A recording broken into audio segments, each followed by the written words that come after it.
Valued and respected CHROs are business leaders who can execute on a people strategy aligned with the vision of the business, but also those who lead by example as stewards of the best interests of their employees and stakeholders.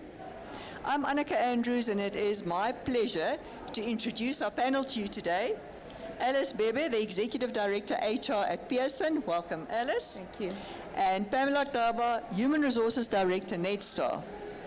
We look forward to hearing what's the difference between just a good and a really great HR director. Thank you. Yeah. So perhaps let's start off by telling us about your moment of truth, when you really, really made a difference. Do you want to give it a go? Okay. Firstly, good morning, everyone, and it's a pleasure to be among your midst this morning as we learn together. There's lots of moments of truth, and sometimes I think our moments of truth are things that may not be seen as moments of truth, and the only test is when you see that the needle has moved, and the place, yourself, the organization, and more importantly, the people are in a much better place than they were before. Your contribution and that of your teams. I remember my first, and it's way back, and the reason why I'm going to give this an example is because at that time, I was actually in my early days as a leader in HR. And I was trying to navigate the space and trying to find out what it means to actually make a difference. So I had the opportunity after 1994 to work for the EU Parliamentary Support Program. And after independence of South Africa, there had been an agreement between the European Union and South Africa that they would help us through the transition. And then my role was about helping the parliamentarians themselves who were coming into parliament for the first time and needed to also find new ways of navigating the space we find ourselves. But more importantly, it was about transforming the HR departments in terms of what does it mean being an HR person in this new world of work. We had come from a past, as you know, that was very divided. There were specific laws and rules and practices, HR people practices, that were there to foster a certain agenda. And all of a sudden, all that had to be crumbled. Very challenging times, and I was young myself at the time. So what I understood was first, learn to empathize, understand where people are at, and more importantly, understand where your gaps are. And what I did, with the help of many other people in the teams, was to fully have many teams and understand what the issues were, and also understand our limitations, and then looked for strategic partners who would help us to do and lead the way. And with that collective intelligence, collective effort, we're able to really start transitioning and making sure most people are involved in the process. And that was another thing that I learned at a very early age. It was about the power of the collective. That as HR leaders, most often we think we have all the answers. We want to make sure we make the difference. It's not about you. It's about how you get and mobilize people, but more importantly, be aware of your own strengths, be aware and where to identify the right expertise that will help you to move forward. And I was happy when at the end of the program, obviously, you always get external evaluators when they came back, and they actually cited the work that we've done in South Africa as best practice in that sphere. Wow, isn't that awesome to hear how, in a global context, actually what we've done is pretty spectacular. So Alice, you've touched on I'm listening to you talk, and it resonates with me so much. You've touched on empathy. You've touched on you need to make a difference and leave people in a better state than how you found them. And you also touching on, it's not about you, right? So, and those are the things that, really touches my heart, because looking at my own journey, so I was here last year, and at the time I was working for Ford Motor Company, so I've changed jobs. I'm in Netstar now, so it's been 9 months. And it's very easy when you come into a new environment to make certain assumptions. That's just human nature. And to also operate on autopilot, just based on what you used to in your previous environment. But I had to take a step back, so in the first 4 weeks of joining Netstar, I did a lot of listening. And the reason why I did that, it was very intentional. So I put myself out there, and I didn't want to assume that because I have the title and I have the job, so naturally people will come to me as the HR leader in the organization. So I had to understand what legacy does HR have in this organization? Does it talk to the values of the organization? Does it talk to my values as an individual? But also when I was going through the interview process for this job at Netstar, I was very specific at looking at the type of leader that is leading this organization, being the MD, the current MD who interviewed me. And I listened attentively in the interview because I was looking for clues. That is this leader a people-centric leader? What type of words is he using? What comes through in his line of questioning in terms of his own value system? Because in that way, it makes your job easier, right? If you want to deliver a compelling people strategy. So I came in and I spoke to a lot of people, hearing the same stories, and the environment had a legacy of fear, just mainly because of how it was prior to the current MD. People were really scared to speak up. People were really scared to take decisions because really afraid of what the consequences of those decisions. Mainly also coming from a history of being managed with a big stick approach. So it was very challenging for me, but I had to just make sure, let me identify what is the strategy for this organization. They want to be number one over a specific period of time, and they're very clear about what are the values and the culture that we ought to be building going forward.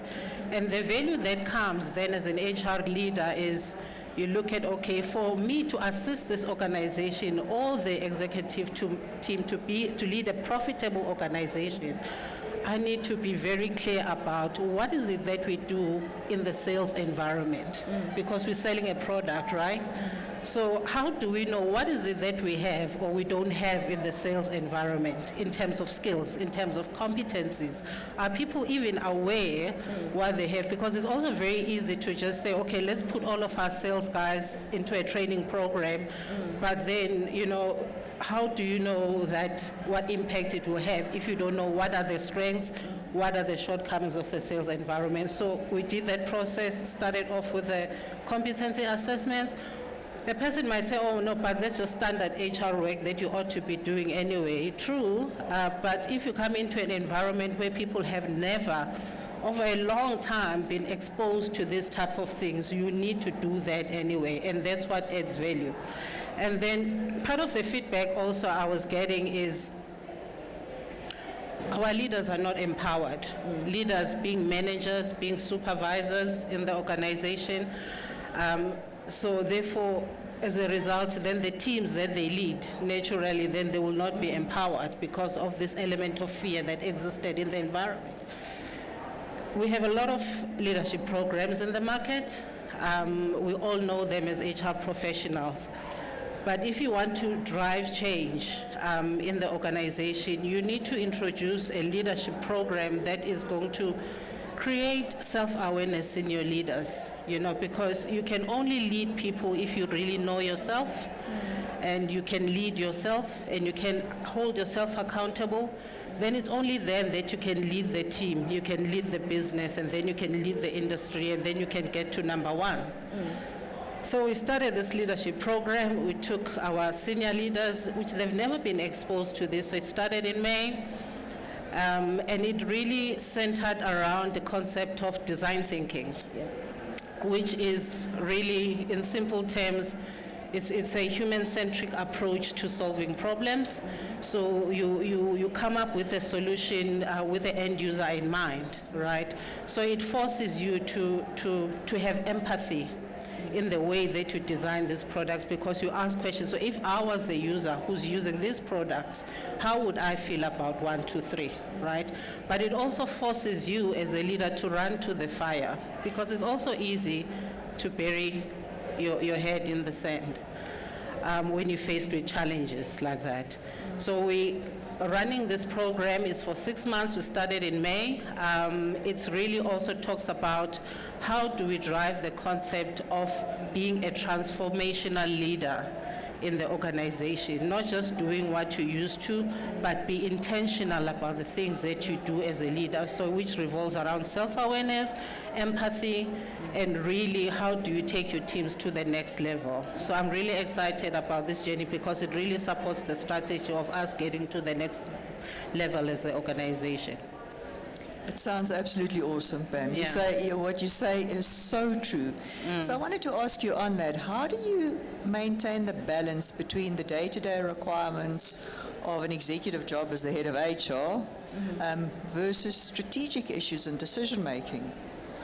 Okay, I think that's a very good question because just like the organizations of the future are different, or right now there's many challenges that are saying organizations need to start looking at themselves in terms of whether or not they're going to continue to live longer than before, because we've seen that in these days the tenure of any organization has gone down to about 15 years.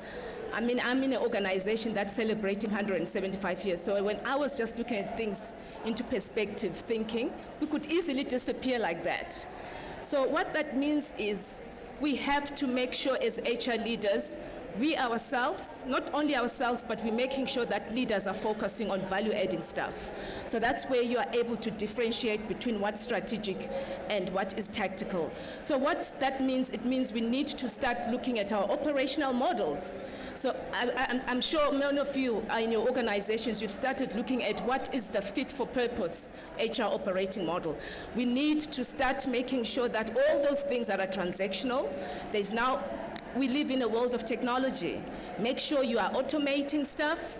You are actually using other tools, other technologies that can help to deal with operational stuff and focus on those value adding, because that's what's going to make the difference. And what does that mean? That means we need to start making sure we get new competencies, new traits. And being in a technological environment, we've seen there's so many things that we're hearing.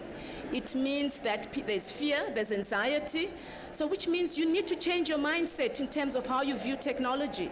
Because the minute you are very positive about the good it can, obviously, as you rightly said, putting the human at the center of everything, you're going to understand what is value adding and what's tactical, because the only thing that remains constant as we evolve as companies, as human beings, is the human factor, is the contribution of the human being. So strategy, machine cannot strategize as human beings. So we need to start building that capability. And strategy is not just for those sitting at the high levels. We are all called to lead where we find ourselves. So you need to understand the kind of capabilities that you need, and that's where the focus is. Absolutely, and also as you've both rightfully pointed out, Pam, is be a true business partner. Yes. Understand the heart of the business and what it's about. Yeah. Absolutely, and with that it comes with knowing that you can't be everything to everyone. So you're not a one-man show, a one-woman show, so you've got a team of competent HR business partners or a team of HR people. So basically, to find a balance between the two, operations and strategic issues, you need to empower your team, right? You need to, make them feel and realize that they can actually do the things that they ought to do. And make it very clear to the leadership teams in the organization, what is it that you stand for as the HR team, and how you do that is you come up with a strategy of actually integrating your HR team into the business so that you're not in the background, because it's also very easy as HR professionals to fall in the trap of being seen as an administrator. So you need to make sure that your HR team sits in the departmental meetings, they contribute, they become the go-to people when it comes to people HR processes. They report on all HR activities affecting that specific business unit. So what that does, you as the HR leader, it frees you up so that you don't have to worry about all of these details, but also you hold your team accountable in the process. It then frees you up really to continue to deliver and to educate the business about what the HR strategy is, and the business being actually the people, the executive leaders that actually lead the business. Because if you can't marry your HR strategy and the business strategy, then you might as well all of us pick up and go home. Yeah? No, for sure. Then you're definitely in big trouble. So just listening to what you're saying, I'm wondering, and with all the awesome HR professionals out here, what is it that they don't teach you at school that you feel is important for you as a HR professional in the field to know? Okay. Go for it. Yeah, sorry. I think sometimes we forget to be human, right? We learn all of these abstract concepts at school, and then obviously we need to apply them in the workplace and have certain processes. But at the same time, recognize that you are also human, and you are dealing with other fellow human beings, right? You have this title, but you need to also be able to differentiate who is this person behind the title, because it helps you to have empathy. It helps you to actually put yourself in the other person's shoes, to actually understand, what drove them to make that certain decision, without you actually then enforcing that, okay, this is what the HR policy says. But before you throw the HR policy at their face, you need to understand where they're coming from. And you can only do that if you are human and you're self-aware. And as an HR leader, you lead with humility. And humility doesn't mean that you're a pushover or you are weak. It just means that you know what you stand for, and you can hold yourself accountable and others accountable, and you are free of ego. You don't have an inflated ego, which is very important in our world. Yeah. No, Yeah. absolutely. Just to add, I wanted to say something similar, that it's really about truly understanding what it means to be human. And one aspect of being human is sometimes we are irrational beings. We are taught that if you put certain processes, will be the outcome. And we know that as we deal with people, things change, people evolve. What worked last year last month even, is not going to work. So you have to continuously adapt and understand. And more important, as you rightly said, Pamela, is then understanding who the people are that you are dealing with, because context is so important. We all taught these ways of policies, and we know that you cannot deal and manage through policies. You need to understand the human person, the customer. What is the customer needing? What are you solving for? It's not just about problem solving. We were told if you've got good problem solving skills, you'll be able to deal with it. And it's really more about finding solutions that will help people to be in a better place. And that you learn through experience and understanding. And then as you learn, you become more deliberate and come up with process ways. And I like the way that you spoke about the design mindset, because it helps you to exactly do that. It talks about actually diversity and inclusion, which is becoming very critical where we find ourselves. We talk about diversity and inclusion not in terms of different roles, but in terms of perspectives. The way people think. In South Africa, as I said, we're very divided, not only on a race, but even the way people think from different cultures. People always think black people are all the same or white people are all the same. We know it's not the case. And as an HR person, when you now suddenly need to deal with this, I mean, just earlier on we spoke about narcissists, bullies. We're never taught to deal with that. So as an HR person, you need to lead in the organization, helping your other leaders, because you are now part of a leadership team. You are a business leader first and foremost. And HR has to be seen no longer as the role, but as a function, which is also a line function. So understand that humans change, they evolve, and as human beings, we create the kind of human species that we want, that we're not taught. Yeah. You say such valuable things, because that bit about understanding where a person comes from, what triggers them, what makes them happy, what makes them anxious, what makes them sad. I remember many years ago as part of a session where it was a simple thing where people had to say what what stresses them or what makes them feel uncomfortable. And interestingly enough, someone said is they can't stand it when you touch your face. And I realized that I do touch my face on occasion, and it's a simple, basic thing, but it really and that really is at the heart of it. Yeah. You know, one man's terrorist is another man's freedom fighter. Yes. So you have to understand and appreciate people's perspectives, where they come from, why they behave that they do, because essentially, you know, then they're happy and you can get the most out of the situation and the most out of the person. Precisely. Absolutely. You know, you're absolutely right. Just to add to that, it's recently we've been, as part of our culture change and drive to instill the values in our organization. So I've been partnering with our MD, and he always introduces me as, you know, Pam just turned this age. I can't say my age.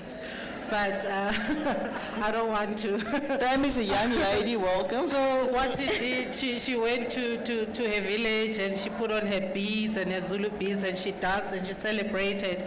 But then he says, I can never do that. I'm an Afrikaans male, so, you know, why would I do that? For me, it doesn't mean anything, but I need to respect and understand why Pam does that. You know, so you may look and sound different as the leadership team in the organization, but you need to find that what connects you, and you need to embrace your differences and move ahead. And it doesn't matter how you look like. What matters is when you partner together, magic happens. That's so true. So who's your role model and why? I'm very keen to know. I have quite a number of role models, because different people bring different aspects to who I am. And my first role model, I think, was my mother. The mother, because of the diversity that she demonstrated in terms of how she navigated the hard times, the good times, and even when things were tough, how we kept positive. So and also more importantly, my mother knew that it was always about people. We were not rich, but our house was always full, sleeping on top of each other, boys, girls, all in one room, because we always knew it was about making a difference and helping people so that they can have a better life. And that's always been my mantra, people first. Absolutely. So I think in my case, as you go about your journey of learning and growing to get to a certain point, I always listen to people maybe talking from a point of ignorance, saying that, you know, I've arrived, and I always wonder where, you know, where have you arrived? You know, so, but the point that I'm trying to make is, you know, you get helpers along the way. You get people that believe in you when you actually don't even believe that you can do certain things yourself.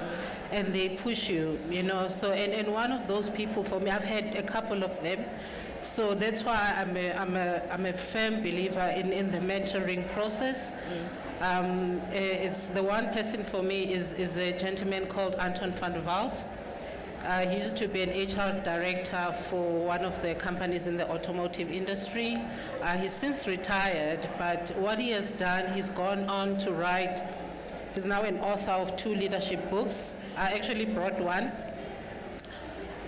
because it holds dear in my heart. He talks about the Transformational Leader, which really talks about the concepts of empathy that we spoke about earlier. It talks about knowing self, knowing who you are, holding yourself accountable, leading yourself. It's only then that you can lead the team. So he has said so many things to me, and one of them, he said, Pam, it doesn't matter your background. You know, if you believe in your capabilities and you remain teachable, you can do anything, absolutely anything, and there is no set destination. You know, you can just keep going, but remember that in your journey, empower other people along the way. always pay it forward, right? It doesn't mean that me being your mentor, you now owe me something if you become successful or if you get to a certain point. Just remember that there is someone who's looking up to you, looking at where you are and saying, I want to be sitting at that stage one day. So empower people, carry people along. So that's one. But also, I need to talk about this because this is a gentleman that I've only known for 9 months in my current role, which is the MD of my current organization, Netstar. I did pick it up in the interview process that he's a people-centric person, but when I started working with him, I actually realized his deep passion for the welfare of others. And I said, wow, I'm in the right place. Because in the first week of me being there, he then gives me this book by Simon Sinek called Find Your Why. And he said, I know you know what you ought to do here, so but just have this and take it with you. And it's been an amazing 9 months journey, and I really hold him in high regard. And of course, from an HR perspective, being part of the Altron Group, we have a very bold and courageous HR leader in Dolores Mashishi. Yeah. So I think those are the people on top of my head that I can think about in terms of the journey that we are on. Definitely. I wanted to also ask you, if you look at HR departments in general, do you believe HR is doing enough? Is there more that can be done? And have you perhaps got some practical suggestions or tips for the HR professionals in the room on the things that you can do to create moments that matter and to make a true difference? I mean, I love your example of the MD giving you a book. It's such a simple thing, but it goes such a long way, hey? Yeah.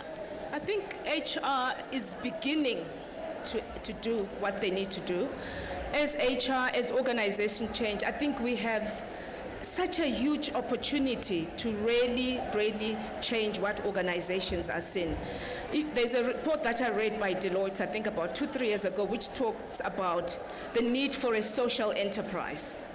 As people see a leadership vacuum in the political arena, in many areas, they are now looking up to businesses to leading in terms of creating a new world for us as human beings. And I think as HR, if we can understand our organizations, understand why our organizations exist, what are some of the burning issues that will help our organizations to not only compete, but to contribute in our communities that we find ourselves in. So which means you must not only be internally focused, start going out, understanding what are your competitors doing, what is it that you help you, what is the government itself dealing with? Is there a gap for our business to be a strategic partner to the government so that we can truly make a difference?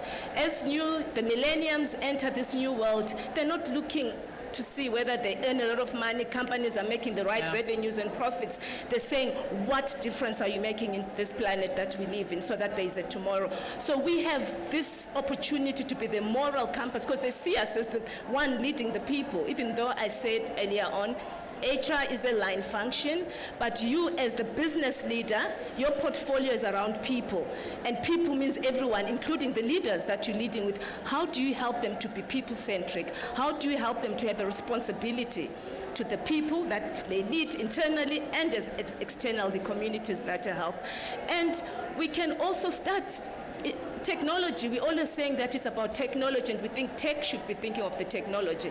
Remember, it's about understanding solutions. So if you understand what we are trying to solve within the organizations, you are able, as I say, connect with the right people in the organization to make sure that we get the right solutions. So we become the facilitators, the orchestrators of making sure that this ecosystem that we are in, we know who are the partners, who are we trying to serve, how can we best serve them. And I always say we reward shareholders, but we need to support our people, because we get results through people, and we can make sure that organizations start doing that. So use your seat well. let's not keep justifying why we exist. I think for a long time we've tried to justify our existence within the corporate, and those times are gone. If you look at the 21st century, the way we're going, I think we have most of those traits that are required. Yeah. For sure. You are so spot on. You are so spot on, Alice, because a lot has been said about digital transformation and, but that doesn't take away the human element, right? Because what it does, it just puts HR in a different position, right? Where you have to, the world of work is changing, we are all seeing it, so be there where decisions are happening. So machines don't make decisions, human beings make decisions. So if, our systems are taking care of all of the transactional work that was previously done by people, so the next step is, get involved in discussions, get involved in business strategy. If you are an HR business partner, make it your business, be curious, make it your business to actually find out what is the heart and soul of this organization. Talk to people, right? Because that's where really the value is. And so we continue as the world changes, yeah? And just to add to that, one of the things that we also keep hearing is about we're going to need new capabilities. You need to start driving the agenda for upskilling and reskilling for the right capabilities that your organization will require in the future. Because one of the things we need to be responsible as organizations, especially in South Africa where we have one of the highest unemployment rates. At the same time, we have an opportunity because we're also one of the nations that have a younger population. Most nations, the populations are aging, so which means there's a huge opportunity to leverage the young that we have. So it's about, when you think, don't just think my organization. This is why I loved about the Skills Development Act when it came to being. It was talking about the skills development agenda for making sure South Africa prospers, South Africa grows. Have that mindset that it's not just about skills for skills' sake.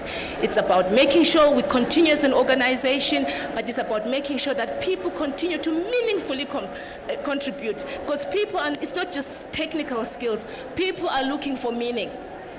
So it's about creating purpose, and that's what I like about the digital era, because what that means for me, it's actually elevating the human existence, which means the jobs that we do are truly meaningful. And that trivial stuff, let the machines take care of it.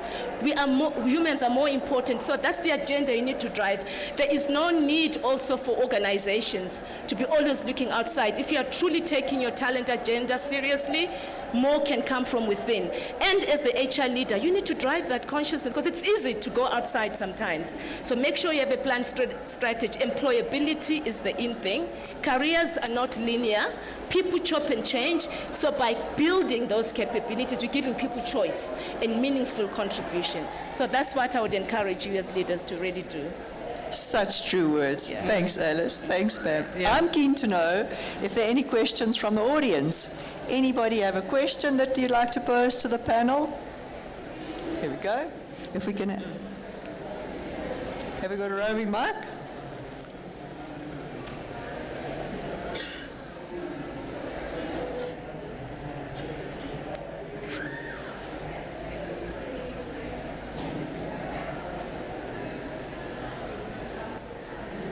Hello. Sorry. Okay.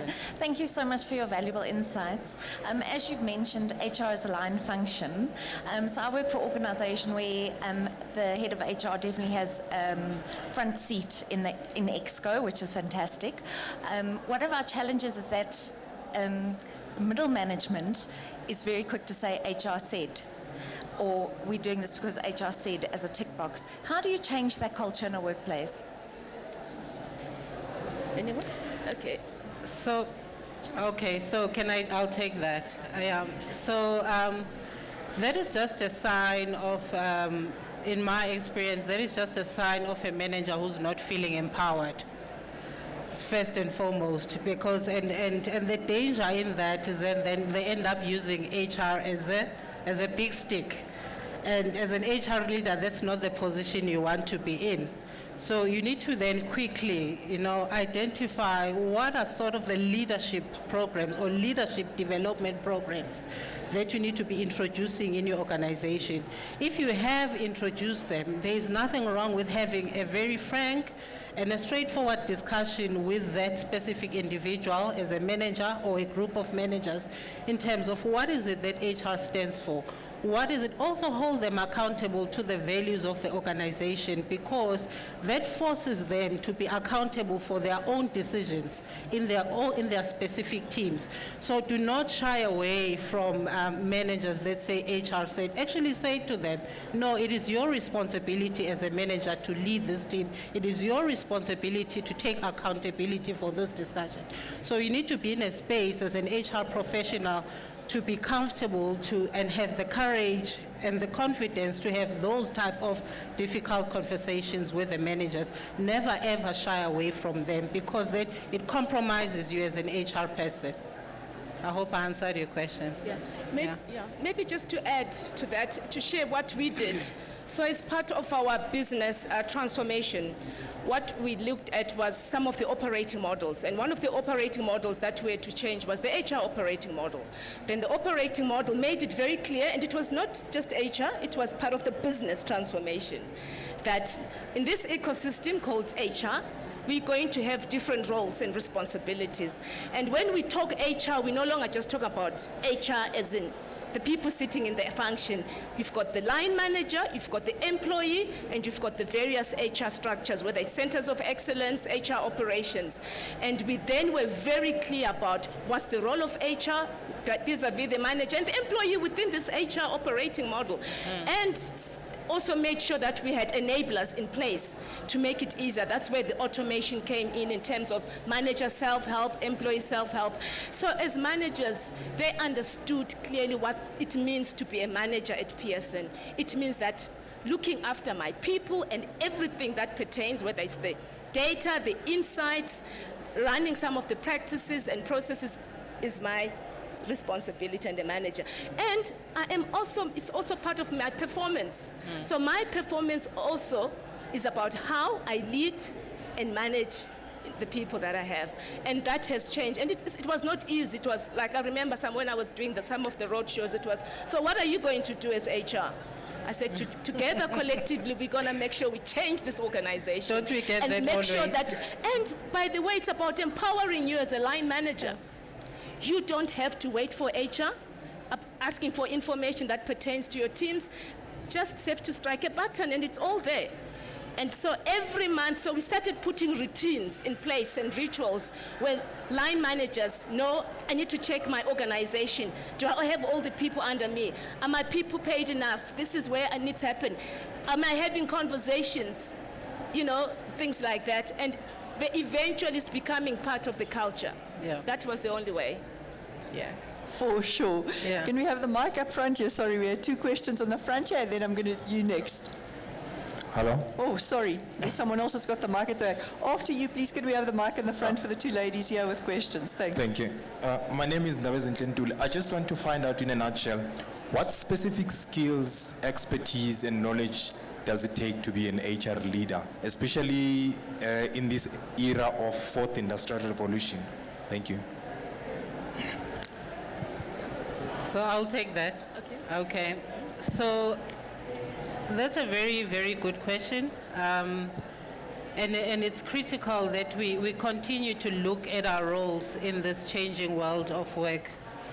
We spoke about digital transformation. So skills, we all have skills in this room, right? We've got qualifications, we've gone through, various training programs.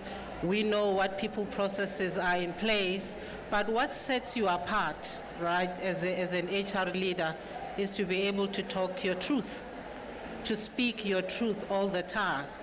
And what that means in simple terms is do not always be agreeable, right? Be the true business partner, be the true business advisor. Challenge your leaders where you feel that they're making decisions that will have probably a negative impact to your people processes. So it takes a leader that has courage, and it doesn't mean that they will always agree with you, but as long as you know that you have highlighted the issue, you have spoken your truth, you have actually stated the facts in terms of what impact that decision will have in the business and what impact it will have in your people processes. So always, so the key critical skill over and above the qualification and the training that we all get is courage, have empathy, and most importantly, always speak your truth no matter what the circumstances. Do not compromise on that, because if you do, you yourself and your HR strategy becomes compromised. Yeah. Definitely. Can we have the mic here? Sorry, this lady here. Your hand actually went up first. We're a little bit short of time. If we don't get round to everybody's questions, please remember we're going to be around. You'll have the opportunity to ask questions and to interact. Good morning. My name is Abigail, and thank you so much for such information that we need. My question goes to when you spoke about empathy and the human aspect of, the HR. Have you ever been in a situation where you had to remove the human aspect and deal with a situation with just plain black and white? And how did that make you feel at the end of the day, as obviously, like in your careers, at the end of the day, to say, I had to compromise my human aspect because the situation just wanted me to be black and white? Thank you. Okay, do you want me to take that? That's okay. I don't think I have ever found myself in a situation where I had to remove the human being factor. I might have found myself in a situation where I had to come up with a solution that maybe did not necessarily satisfy the individual at need, because sometimes you need to look at the greater good, right? And in those situations, that's when you need the coaching to help the person understand why you are taking the decision. And I think most of us are quite reasonable. As long as we understand why we're not getting what we're getting, it becomes an easier pill to swallow. Because if you remove, when we talk about empathy is not being nice, it's just about understanding why the person is feeling the way they're feeling, why the person believes A is better than A, and it's about influence and trying to make them understand that it has to be, it doesn't even have to be A or B or C, it could be both, and, so to speak. Or in this case, it's clear, it has to be B and not A, whatever the case is. Yeah. No, I like that, because you're absolutely right. Empathy doesn't mean that you're just a people pleaser, you're an airy-fairy person that's, always happy all the time. It just means that you hold yourself accountable so you can hold others accountable, and actually then making them realize what is the impact of their decisions. And that's that. Yeah. Very, very wise words. Last question. Thank you. So I'm from Old Mutual. I work for the Rest of Africa function. And I think, Pamela, to you, I'm a very keen follower of Altron as a group. And it's interesting that, you've just been with NetStar for 9 months. So my question is around culture. So we've been told it eats strategy for breakfast all the time. So my question is, how do you, as a human capital, director, ensure that your influence, or your focus rather, so there's a big transformation agenda, there's a big turnaround strategy around Altron as a group with these companies that are all in it. How do you make sure that the narrative around the roadmap for culture change for Altron remains intact? It is not distorted by the program in terms of the culture change of the organization, but relevant, to your specific business. I think I find it quite difficult when you're running culture change which eat strategy for breakfast in countries outside of SA, like I do. How do you make sure that that becomes, relevant in terms of what you're driving from a culture change perspective? Thank you. That's a very loaded question, but it's very, very good. And I'm glad that you asked me that question. So let me put it in simple terms, and it's something that we all do in most organizations. We do employee engagement surveys, right? And these things you need to take them seriously first and foremost, the first time you do them. And if it's an annual thing or every second year that you do, you need to take them seriously, because what it says, you put yourself out there as leaders of the organization and you say to people, please tell us how you feel about this environment, how you feel about whatever questions that you are asking in your engagement survey. And when people give you feedback, they expect you to do something about it, right? So the danger in not doing something about it, then people see it as a tick box exercise. We've all seen this. We've all seen horror stories of this process. So, but when I joined the organization, what I found that the leaders that came before me, obviously, they actually then took that feedback and then derived the company values from that feedback. So what that says is that the values that we see that hold us all together as a group, that talks to openness, honesty, and integrity, that talks to collaboration across teams, all of those values, they were not just dreamed up by the leaders. It came from the feedback. And then what you then do is you come up with action plans that are going to then talk to these values, that are going to define these values that came from the engagement survey. And then you come up with a process, okay, we know what these values are as the leadership team, so how do we then drive them down to the rest of the organization? Then you start doing what you call values rollout sessions with your organization, but you drive that as the HR community. So this is something that's been happening group-wide as a company, and it continues to happen.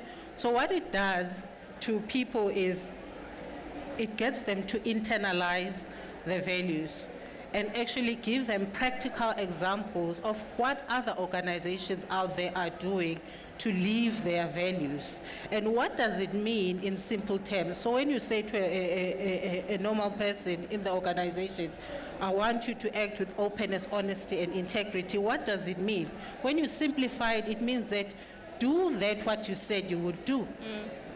In simple terms. So that's what we do, basically. We go along, we educate our organization, we do values rollout, but you simplify it. Don't make it seem high level, like all these hard words that are difficult to understand. Simplify it, and then it's easy then for people to buy in. But also, at the same time, it gives them a sense of feeling that we've given you feedback and you've actually done something about it. And so you continue the journey and you review then the results of the actions that you have taken. Okay. Such powerful and valuable insights. This has been an absolutely awesome session. Don't you agree, everybody? A great big round of applause for our awesome panel.